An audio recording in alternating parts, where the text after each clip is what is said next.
నమస్కారం. నేను ఇవాళ మీకు ఒక అందమైన కథ చెప్తాను. కథ పేరు కలల లోకంలో కోహినూర్. ఇది ఒక చిన్న అమ్మాయి కలగన్న కథ. హైదరాబాద్లో నివసించే మేఘన అనే 10వ తరగతి విద్యార్థిని చదువులో తెలివైనది కాక కళలోనూ విహరించేది. ఆమెకు కళలు అంటే అమితమైన ఆసక్తి. ప్రతి రాత్రి పడుకునే ముందు ఈరోజు ఏ మాయా లోకంలోకి వెళ్తానో అని తలచేది. ఒక రాత్రి ఆమెకు ఒక విచిత్రమైన కల వచ్చింది.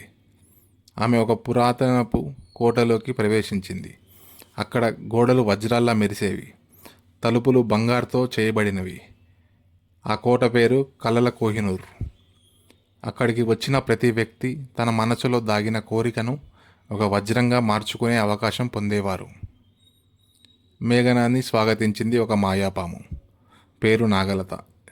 ఇక్కడ నీ మనసు ఎంత స్వచ్ఛంగా ఉంటే అంత గొప్ప వజ్రం నీకు లభిస్తుంది అని చెప్పింది నాగలక్ష్మి.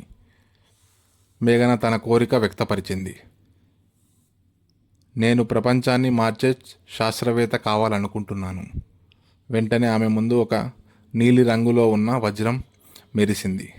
కానీ నాగలత హెచ్చరించింది, ఈ వజ్రంని పొందాలంటే నీవు 3 పరీక్షలు ఎదుర్కోవాలి.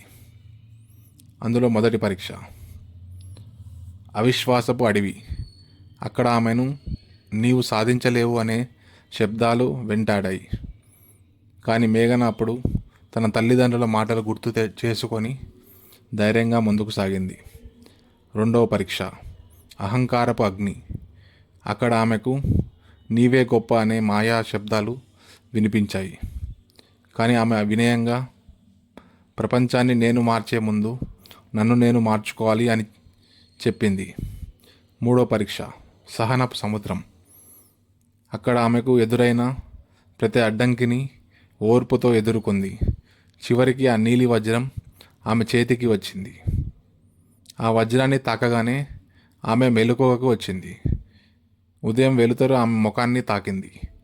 కానీ ఆమె మనసులోని మాత్రం ఆ కలల కోహినూర్ ఇంకా మెరిసింది. ఆమెకు ఇప్పుడు ఒక లక్ష్యం ఉంది, ఒక దశ ఉంది, ఒక కళ ఉంది. ఇలాంటి కథలు మనకి ఊహాశక్తిని పెంచుతాయి, మన లక్ష్యాలను గుర్తు చేస్తాయి. మీరు ఇంకా ఇలాంటి కథలు కోరితే నేను సిద్ధంగా ఉన్నాను. అయితే సబ్స్క్రైబ్ చేసుకోండి, ఒక లైక్ చేయండి కథ నచ్చితే.